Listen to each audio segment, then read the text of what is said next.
Hello and welcome to the Delta F1 podcast, your pit stop to all things F1 and more. I'm Bryce. This is Alan, and today we are going to be talking, kind of just summing up what we saw at the Chinese Grand Prix. We've had some time to mull it over. It's now Monday, the day following the race, and we've had kind of a chance to gather our thoughts, and now we meet here today. Yeah, great weekend. Tough for us to watch, given that it was over midnight hours for both of us. So Yeah, tough to 1 stay up a.m. to watch those, but very interesting. Super excited for the first sprint qualifying and sprint shootout and everything like that. So super eventful. Really cool to see the rain play a little bit of a role this past weekend. I wish it would have been for the race and make it a little bit more interesting, but wasn't meant to be. But glad that we were able to witness the 2024 Chinese Grand Prix after a 5-year hiatus, dude. What are Yeah. your initial thoughts on it? Yeah, no, the sprint offered actually just it made it more interesting, I think, because they had to jump right into it with this changing track. It was raining. Um and yeah, we got to really see just a mix up in the grid I don't think that we would have seen in the dry. Um Mostly Lando putting the car on pole by over a second, 1.2 seconds, and not over the person you would Yeah, think would be in P2, over maybe, but over Hamilton. And I think that you know, his performance in the rain just showed that he's still quality. And I think just should eliminate any doubt that maybe he's, not motivated or not capable. yeah. I was excited, man. Me being a big Hamilton fan, Mm-hmm. got his little gold card, gold shirt here. Mm-hmm. I super excited to see him finish P2. I was super excited for the sprint race. Yeah. You saw in qualifying. I mean, Lando did very well with the water on the track. Obviously, Lewis did Yeah. too. It Mm-hmm. was kind of super interesting to see. I don't know if it's just because of the different setups or whatnot, but Max, I mean, you saw his camera, dude. He was struggling to have any grip. Yeah. So it's just very interesting to see how some drivers can do pretty well and perform. I'm not saying Max, he can't perform in the rain. Obviously, he's shown to do that, but Yeah. it Very was just strong very in the rain. interesting to see that in this track he was very struggling, Mm-hmm. super, and but ultimately he didn't finish on pole, which obviously was very surprising and exciting for us, and ended up Lando. Fortunately, he couldn't hold it for more than one turn come the Yeah. race, and we saw arguably, in my opinion, the GOAT lead a couple races, and I shed a couple tears of excitement, Yeah. while he was leading the race, and then we saw Max pass him and Oh yeah. I mean, exceed a Max. 13-second gap fairly quickly. Yeah, over 19 laps, and starting from, what did he start from, P4? So yeah, Max, I yeah. mean, they had the better race car overall. I don't even know if Lando maintained the lead, if he would have been able to hold it. Um, and it is super unfortunate. I feel like Lando, man, he just always gets so unlucky when it comes time to race. I mean, I don't think it's unlucky. I think Lewis just played that turn very well. I Yeah. mean, he's won there multiple times before. Mm-hmm. He was the last winner before Max this past weekend, so he's an expert at that track. He knows what to do. I mean, Yeah. granted, the car hasn't been super competitive and whatnot, but his skills and talents are still there. So he just was better. Yeah. You know what I mean? He just took him off track. Kind of Max-esque, huh?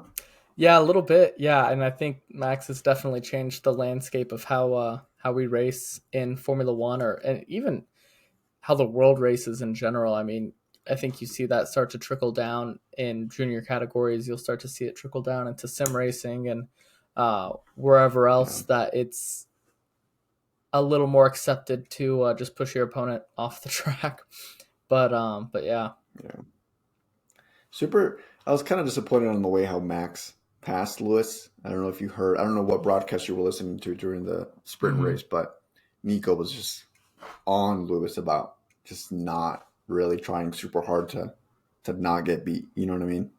And you just heard him in the broadcast just kind of arguing about with his commentator buddy that he felt like he could have done a little bit more to block the passing lane and whatnot. Into turn one, I believe, was where he got passed Yeah, in the sprint race, and Max, passed him, and he never looked back. But I kind of feel the same way, man. Like, I just feel like sometimes I know on paper he doesn't have the faster car, but I'm like, you could do a little bit more. You know what I mean? And he had every right to block a little bit more, but he just doesn't really try in that, in my opinion, in that aspect. I don't know if he's just obviously knows that Max is gonna Mm-hmm. be far superior in him, so he doesn't even bother to try. But I'm like, just make it more eventful. You know what I mean?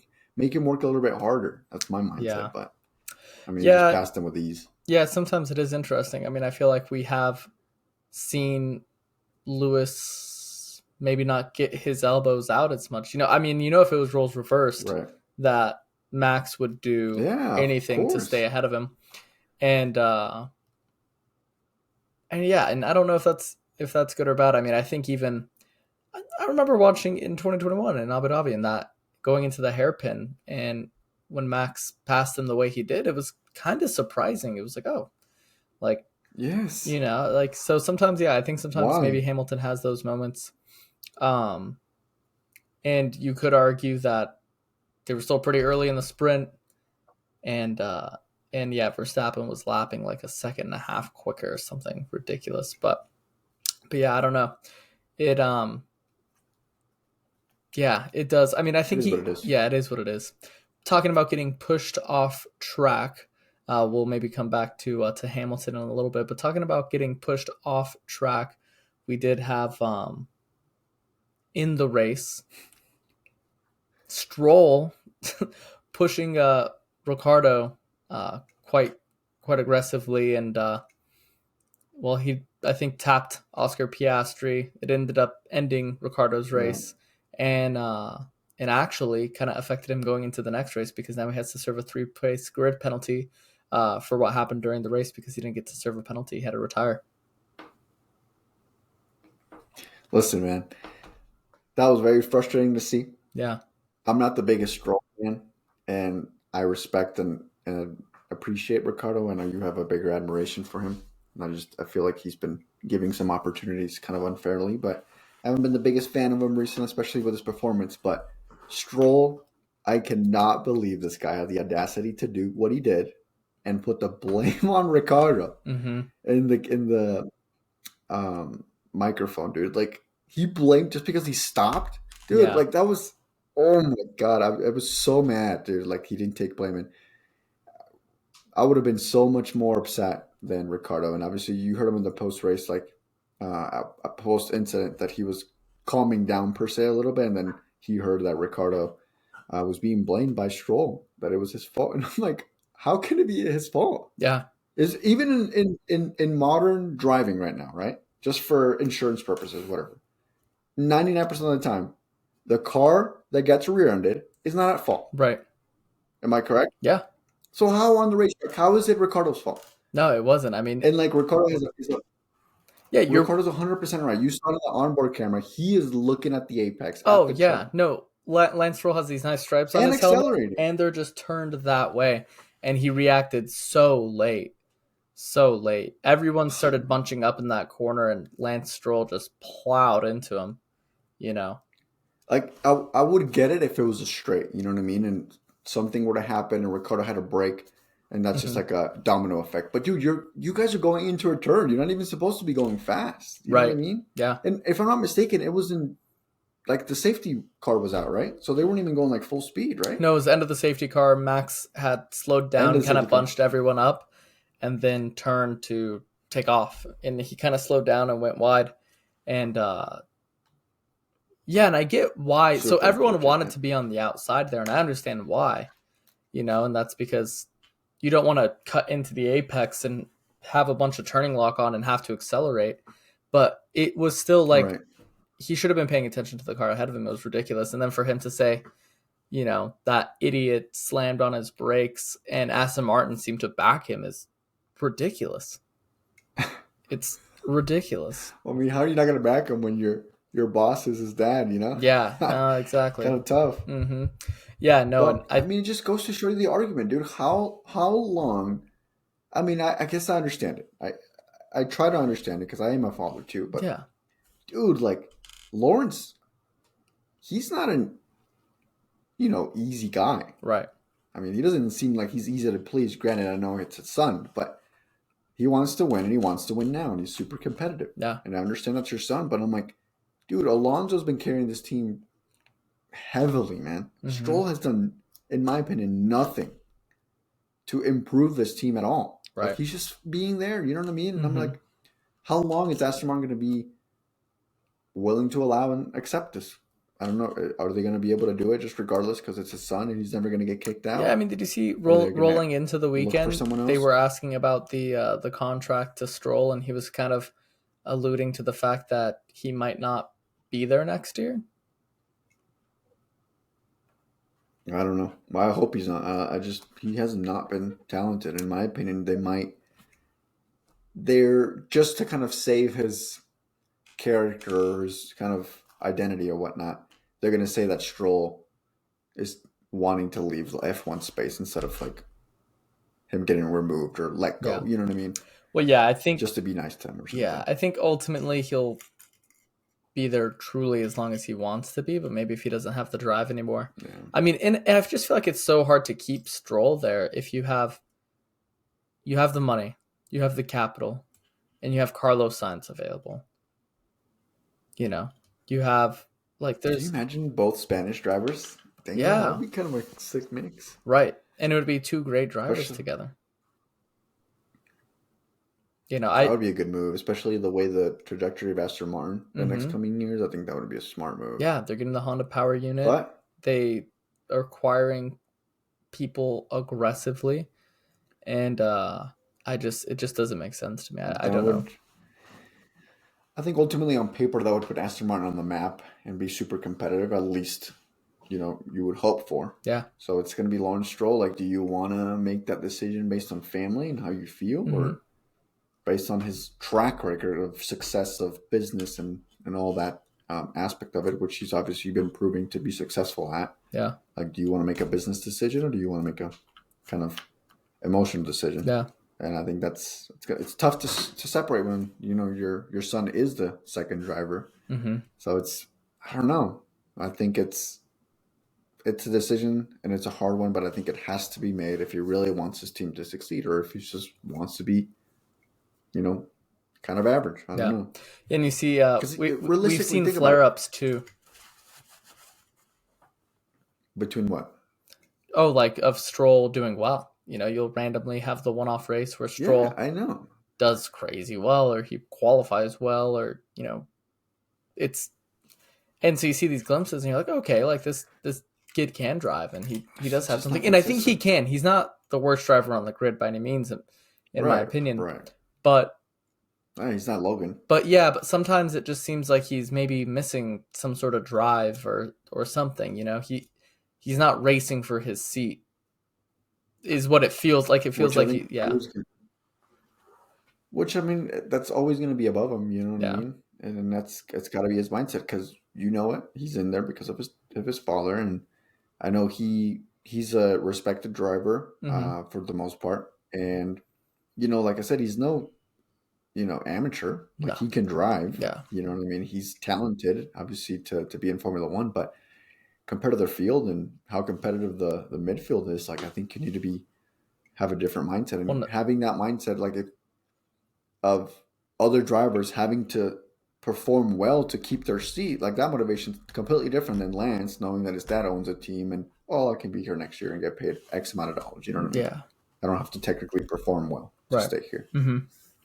Yeah. Well, that's definitely was a kind of a crazy thing to see. Not something you see super commonly, and I feel bad. everyone I think was surprised when they saw the replays, especially when you saw Max Lando and Checo watching the replay. They were both like, what? Like, how did that happen?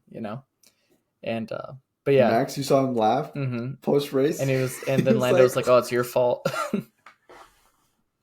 technically, huh? Yeah.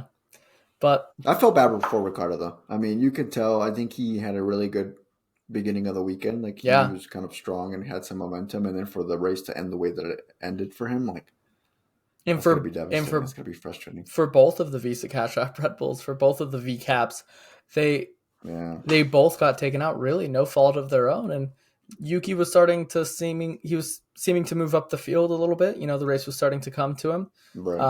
And it seemed like kind of both him and Hamilton, maybe had maybe more than subpar qualifyings, but were starting to move up during the race, and for both of them to get taken out to no fault of their own to a Magnussen and then to Stroll was super unfortunate within a lap. Yeah, definitely a weekend to forget for them. Yeah. But a weekend to remember is definitely, I think, we have to come back and talk about Lando Norris being able to do as well as Oh, he for did sure. again in the sprint. No matter what happened in the sprint race and the sprint qualifying, but then to really be second place on merit in the race, I think was incredible and so out of left field. Yeah, it was kind of funny because, driver and race predictions and whatnot before the weekend, we predicted Ferrari to do well. Obviously, Max and Red Bull to do well as well. Mm-hmm. But I think we were both in alignment with McLaren kind of struggling a little bit. Yeah. And they were in And, alignment to it. They we said saw it. them this week. Right. Yeah, they were shocked too. Even Lando was. And Mm-hmm. the fact that Lando finished second. Oscar, obviously, he had his damage. So without the damage, it would have been interesting to see how high he would have been able to finish. Yeah. But, I mean, what a drive. What a drive. And McLaren has some updates coming too. I mean, obviously, the gap between McLaren and Red Bull is still significant. Yeah. But, I mean, second place is a finish. I think it was his mom's birthday this past weekend too. So I think he dedicated for his mom. Yeah, no, and I think Which was pretty cool. yeah, it was a great drive, and I think it kind of goes to show too, like how high of a level Max performs at, because Checo's in the same car, and the race behind Max is close.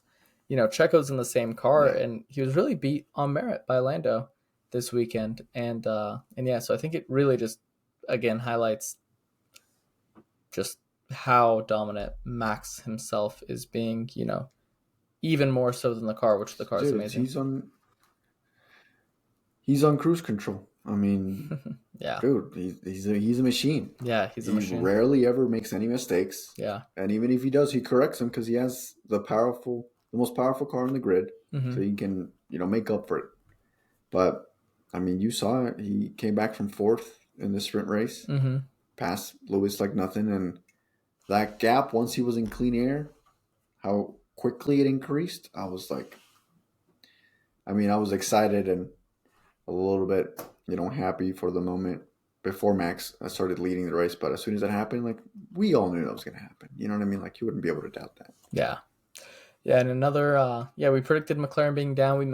We predicted Lewis being up, and I think while he did show his ability, then when we went into the real qualifying, seeing him get eliminated in Q1 was a little bit disappointing. But I think he kind of made up for it and was able to climb through and gain all those positions back, or not all, but he was able to gain the positions back and recover for a points finish when I thought that maybe that wasn't possible, like in the first 20 laps of the race. I think I'm in complete disagreement with you and Lewis, man. I'm a big Lewis fan, but dude, like I'm just disappointed in his performance this whole season. Not only his performance, but also I think his mindset and his demeanor about the team and the way the car is. I just think in my eyes, he's already looking into next year. Mm-hmm. I really truly believe that he's just kind of like, we're not competitive. We're so far off Max. We're below Ferrari, below McLaren, maybe slightly above Aston Martin, depending on the weekend. Like I'm just super disappointed because, granted, it was in the race, right? It was in the rain for the sprint qualifying, the sprint shootout. Yeah. So that did obviously had a big major part to play in. But he finished P2, and I was super excited to see him lead a race. But he went from P2 in sprint shootout to P18, man, in the qualifying for the race. Yeah. And then I believe they changed the car, changed the setup, and it just did not work. I don't know whose idea that was or whose kind of game plan or blueprint idea was that for. But he just felt his comments and his demeanor after the race, I was just like, it is what it is. Yeah. And then the fact that he gained 9 places on paper, he went from P18 to P9 and finished in the points, which, this is Mercedes, dude. This is Lewis Hamilton. Yeah. I don't think we should be happy that he finished P9, dude. Yeah. Like, we're used to him being great. And granted, I know the car's not competitive, but I don't think this is something to be happy about.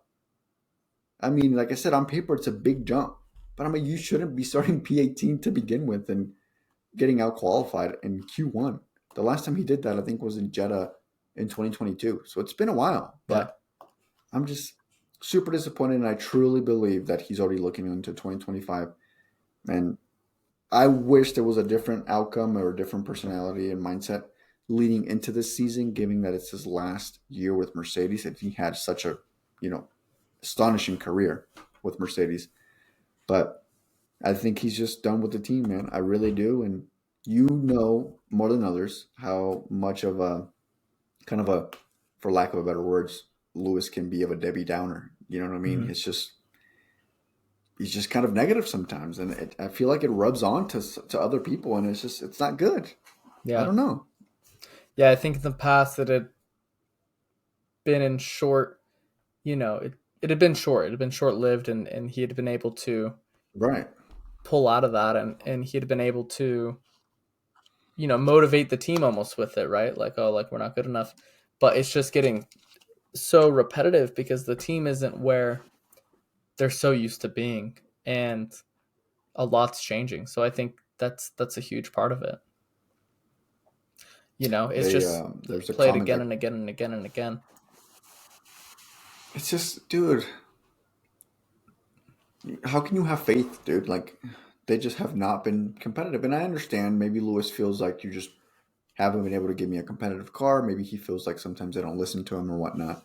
Mm-hmm. And now it's kind of to the extreme where they're listening to whatever he wants to do just to please him and whatnot. So, and he's not the engineer. So, I mean, maybe on paper it's going to sound good, but on the track it doesn't correlate. So it's a little bit tough. But did you see the comment that Christian Horner made about Toto Wolff and Mercedes? I didn't. Basically, Christian Horner saying that Toto Wolff and Mercedes should just focus on the W15 instead of trying to catch up with Max or sign him. Like it's just a done. Like they're so far behind. But dude, I'm not a Max fan. I'm not a Red Bull fan. But he's not wrong. Yeah, They're no, not close at all. it's not a story of that. That's kind of the thing, and that's kind of, I think, sometimes the hard part of Formula One is when you have a dominant driver and team combination. Because for a driver to be dominant, they have to be backed by a team that can give them the car to dominate in. Right. And Red Bull's done that. They've given Max the car that he can go in and win. There's no reason he can't win every race this year, you know. No. And obviously he's not going to because Carlos Sainz won one due to a DNF. But there was no reason he wouldn't have won that. Like if he didn't DNF, he would It's probably not because of him. more than likely he would have 5 wins right now. He'd be 5 for 5. And it's not, and sometimes it's not the job of Red Bull to slow down. It's the job of the other teams to speed up, and they didn't do good enough. No team has given. There's drivers that can fight for the championship. Leclerc could fight for championships. Yeah. Norris, I think, could fight for championships. Hamilton can fight for Absolutely. championships. Russell, I think, is a fantastic driver. I think he could be up there fighting for championships. There's no reason some of these other teams shouldn't be able. Fernando Alonso has shown his ability and his sharpness, and there's no doubt that he could compete. And it's just the teams have not done a good enough job, and Red Bull's done so well. So yeah, I mean, I think as much as I hate to, I have to agree with Christian Horner and say that yeah, they need to focus on the car, and everything else is fairy dust. It doesn't exist. It's not real. So Max isn't going to step Yeah. down in a car like that. And nor should he, Nor though. should he. Like, it's not his fault he's good. It's not his fault the car's good. No. Like, it is what it is. Like, if you and I were in that position, we'd be doing the same thing, Why would I want to slow down? Why would I want someone else to lead a race Yeah. or a lap to make it more excitement? Yeah. It's exciting for me to lead the lap, lead the race. Oh yeah. I mean, Max has one goal, and that's to win. He doesn't care how he does it. I mean, I remember an interview, and they asked him, would you rather win a boring race, or would you rather get P2 and have a really hard fought battle? And he was like, fucking win. Like, I don't know what you guys are talking about. Yeah. He's like, my dad told me I was going to be a bus driver. I need to win, So yeah, it's everyone else's job to speed up. Red Bull's just done a better job. And unfortunately, we have to, not unfortunately, fortunately, there's good racing below Max. And, but yeah, in reality, actually, this is the point I was going to actually go with that. In reality, I think something that Max has kind of realized is even though there's all this drama going on at Red Bull, and it might seem like, oh, those teams kind of falling apart, there's so much political stuff. When it comes to your legacy, when everyone's looking at the stat book, I don't think they're going to remember Christian Horner sending inappropriate pictures to the female colleague. They're not going to say there's not going to be an asterisk next to his 2024 championship because the politics within Red Bull. There's just not. Mm-hmm. His stats are going to be his stats, and I think he wants to win as much as possible before he inevitably leaves the sport. Which is, I feel like, everyone's goal, Mm-hmm. to perform at their peak. Yeah. But, I mean, from a fan standpoint, you can appreciate and respect the dominance that they've done, but you can hope for some sort of a little bit more of excitement, but you can't blame them. I think other teams have to catch up and do better. Yeah. Yeah, one of the commentators, I heard him saying, I kind of liked it. They said you have to watch the sport with like two perspectives. You have to enjoy the racing that's happening because there's good racing. Like the Chinese Grand Prix, there was a lot of passing. It was exciting. And that's one mindset. And then the other mindset is you have to appreciate the greatness Mm-hmm. that we're witnessing. And you have to agree with that. Yeah. I agree with you. I think we were overall. I mean, we predicted Max winning. Yep. We weren't off on that. No. We had Leclerc and Sainz finishing on the podium. We were wrong on that. Mm-hmm. And they they finished 4th and 5th. Yeah, and Leclerc was on. Leclerc was kind of on for that second place finish. But ultimately, Checo and Lando ended up doing a better job. Yeah,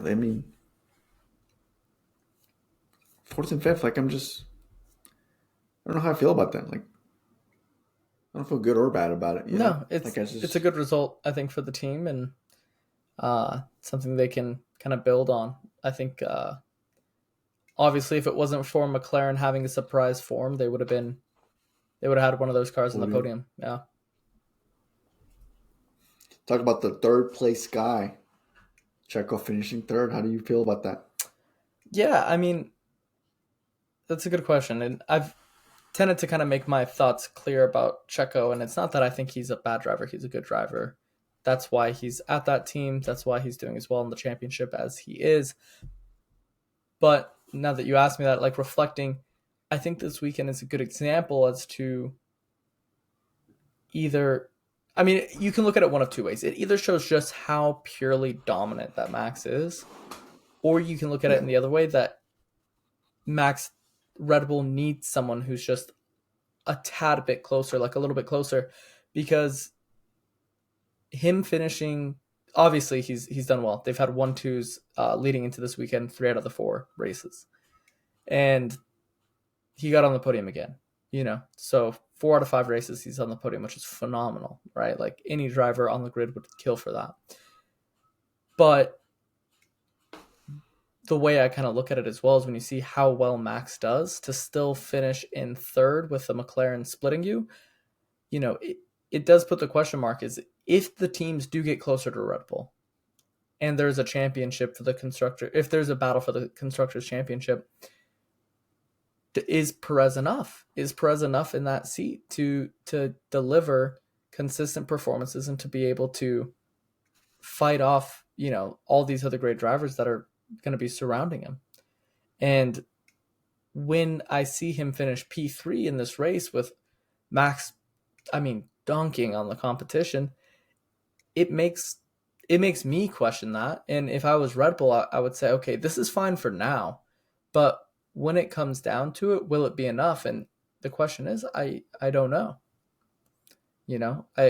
He's taken a step forward, but he's not a rookie. He's been in the sport for a long time, so it's hard to, when Piastri takes a step forward, you're like, yeah, he's a rookie. He's understanding the sport. He's learning. But I don't know. I think we'll just have to see how the season goes. And if Red Bull's winning this dominantly, yes, Perez is enough. But if it gets close, I think the question marks have to be raised, and they should be a little. They shouldn't be complacent. They shouldn't be sitting on their hands. Is what I'm saying. Well, how can you be complacent with the positions that they're finishing in, though? Like, they're leading the constructors right now. They're leading, obviously, the drivers' championship. So, what more can you do? It is not what more can you do, but when you were looking at when you look, okay, if you take like 2016 for example, we talked about Nico Rosberg and we talked about Lewis Hamilton. Mercedes knew they were going to win the championship that year, right? When they had Lewis and Nico, I mean, Mercedes knew they were going to win the championship this year. Red Bull is sitting there and they know that they're going to win the championship this year. In Mercedes, it was going to be a question of who's winning the Drivers' Championship, right? Is it Lewis or is it Nico? At Red Bull, there's no question to that. And it's not even close. And I think that's the problem. It's not that you want two drivers battling for the championship, because we've seen how that can hinder teams, but you don't want one driver to be so far behind that if there is a championship battle, if we see what we saw in 2021 and there is a driver close to Max, if we see what we saw in 2022 in the beginning of the first 4 races when Leclerc could race Max, if we see that, you have to have a driver that can back up Max and support Max. Because we know Carlos Sainz can support Leclerc. We know Russell can support Hamilton. But the question mark is Perez,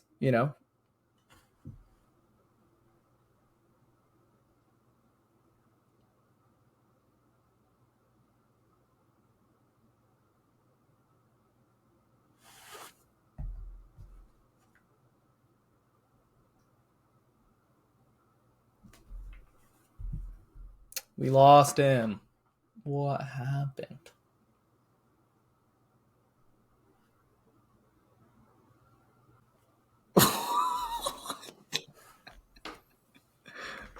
What happened? Oh, man. The camera started turned off. Jesus.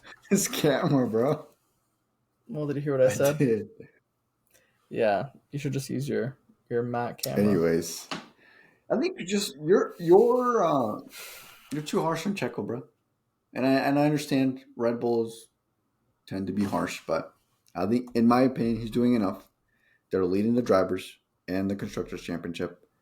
I don't think the field is close enough for him to if he's finishing like lower in the positions, like 9th or 10th or even below the points, and that's making a big difference. Like, I would understand that, but the gap between Red Bull and the rest of the pack is too large that I don't think even Checo finishing 3rd or 4th every now and then is going to make a big difference. Like, they're still going to be okay. It's not going to make yes, I agree. And that's the point, right? It's not going to make a difference today. It's not going to make a difference this season.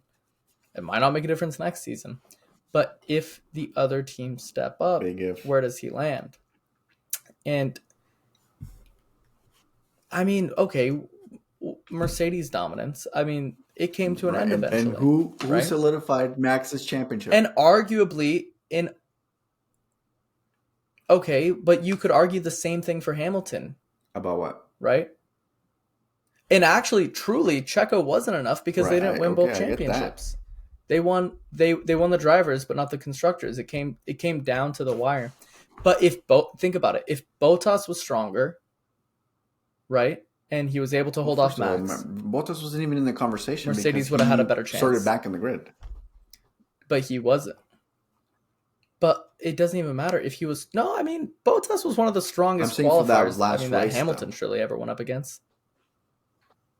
Right, but again, if he was in the conversation, that's the importance of the teammate, right? That can make the constructors one or the drivers' championship too. And that showed, if they had 2 cars between Max, even if Max went onto the softs, I don't know if Max would have been able to pass 2 cars on the final lap. Because Bottas could have done a hell of a lot to hold him up. I agree with you on that. Right?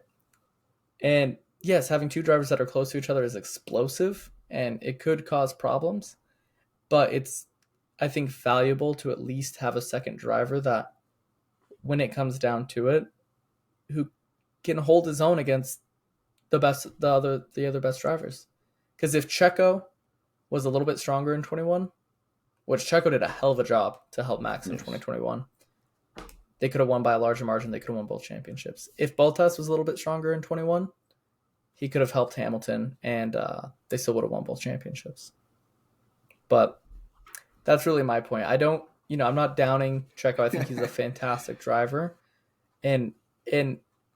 but you were disappointed that Hamilton fought from P18, to P9 in arguably the fifth fastest car on the grid, right? So that means if all the cars finished in order by what's fastest, that Mercedes would be in 9th and 10th. Mm-hmm. So he finished somewhat appropriate to where the car is ranked. So I think it's just sometimes, yes, Checo isn't on the same caliber of Hamilton. I don't think we hold him to that. But I just think it's sometimes tough to, when there are these down weekends, for one not to have doubt. But right now, it's fine, dude. Because they're gonna right now it's fine. In 2024 it's fine. Probably next year too. But I think Red Bull should be looking at the pipeline. My argument is that he hasn't done anything to lose his spot and cause any jeopardy to the team's results. Like I said, you've acknowledged it, that the team is so far ahead that he doesn't need to be P2 every single race. He doesn't need to show up.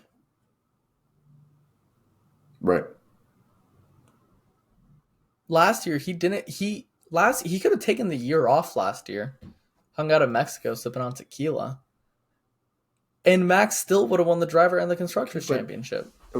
Yeah, but Red Bull still won the constructors championship. What more do you want? No, I know, but that's what I mean. That's what I'm talking about. Max is at such a level, and the car is so well suited to him that he doesn't need a second driver. They don't need to run two cars. Yeah, you're kind of maybe this year a little bit, like Ferrari's getting good results. They don't need a second driver, but you don't believe in Checo to be the second driver. But that's the problem. That's because if you have both drivers finishing 1-2 every time, yes, every time they're getting the maximum result out of the car. It's a whole different conversation than if one driver's pulling the weight. But Checo's not finishing 9th or 10th consistently. And that's not the issue. I'm not saying that he's finishing outside of the point. Because his partner, his second driver, is Max, he's the GOAT right now. So the comparison between them is kind of harsh, and it's very tough to beat. How are you going to beat? How can you compare Checo to Max? Obviously, yes, they're in the same car, but the results in the track record that Max has done over the last, 6+ years in his career in Formula One, he's been phenomenal. So you can't, just because it's the same car, we know that the car is tailored towards more, Max's style. But bottom line, he's still performing enough, giving him results. Like, you saw Helmut Marko and Christian Horner kind of agree that it's his seat to lose. And it just goes on to my bottom line. He hasn't done anything to lose his seat. It's his seat to lose. But your point is that he's not making any crazy, foolish mistakes right now. And I think it's a bit of a recency bias possibly because we've seen him not get into Q3 in that car. Mm-hmm. Last year. We've seen him make, big mistakes. Yeah, I mean, we've seen it throughout his whole career with Red Bull. At times, the qualifying thing was a big question. I think he stepped that up quite a bit. I think both drivers have stepped up their qualifying ability quite a lot. Max included in that because Max, I'm not saying he's a bad qualifier, but he was never like a Leclerc where he's like known for his qualifying pace or a Hamilton where he's known for his qualifying pace. But my thing is, yes, right now, 2024, last year, he's doing enough because he's showing up, he's getting points, and most of the time he's getting a good result.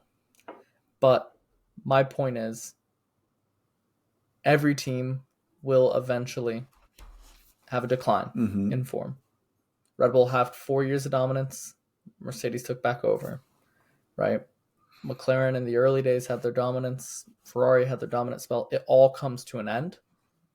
And I think having two good drivers can at least help you delay that inevitable downfall of form that extra year or that extra half season, or help you get that just extra place in the Constructors' Championship. And if it came to a all-out title battle between two Titans, Max and Lando, or Max and George, or Max and Fernando, I don't know. I just don't know that Checo would do enough to be a proper 1B driver to Max Verstappen. He's a proper number 2, but I don't know if he's a proper 1B, if we call it that. I just think it's going to be a kind of a conversation that we're just going to have to continue having throughout the season as it continues, because as of right now, I think we're in the same agreement. He's doing enough, or he doesn't have to do much because of the way Max's dominance and Red Bull's dominance. But I personally don't think we're going to see that need for a 1B driver for a while. I guess I know the new regulations are coming in 2026, and there's always something that can happen. But, I mean, just their dominance that they've been, having the last few years, is just, there's been no indication that a team's going to catch up. So I don't think there's going to be any need for that. No, they are well ahead, and as of right now, they have a fantastic dynamic because they're going to keep on winning, and they're not going to have any tough conversations within the team for quite some time. I don't think so. It'd be interesting, but we'll see. Yeah. We'll talk about our predictions in the next talking videos. About tequila. Or what about tequila? Yeah. Talking about tequila, Formula One's coming to Miami. That's where I was going. And Hard Rock Stadium. So we'll have a Hard Rock Stadium. We're racing through the parking lot. But definitely looking forward to that. It's been a Red Bull dominant track. So has Max been the only excited to see. Max, I think, has been the only person to ever win in Miami. So let's see if maybe we can going back to the Chinese Grand Prix. One new thing that we saw past weekend: Max had never won in the Chinese Grand Prix. True. Yeah, and that means he's now won at 32 different Grand Prix, I think, which makes him, I think, Lewis is like the only person to have won in that many different races. Yeah, so that's like a huge, really cool stat. What other track can he win right now? Nothing until they bring a new track, or they bring back a track. Just has he won Singapore? Oh, true. I don't know. I don't know if he has. I don't know if he has. I'm maybe sure. Hold on, let's see. Let's quick Google.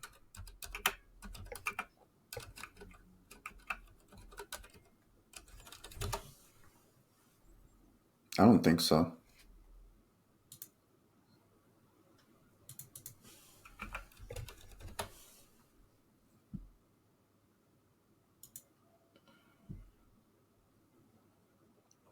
Vettel has the most wins there with 5. Then it's Lewis with 4.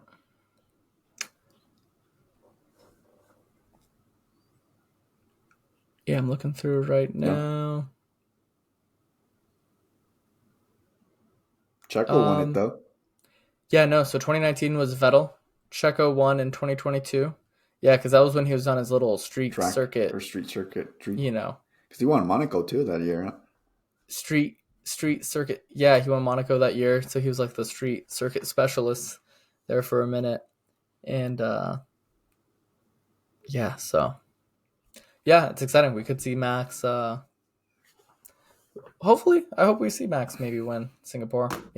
Basically until the other teams get close. I hope Max keeps. I was hoping for a 24 race sweep this year, but fortunately, Red Bull couldn't get it together and be reliable for the Australian Grand Prix. Oh, speaking about the Australian Grand Prix, did you see next year? That's going to be the starter, the opener.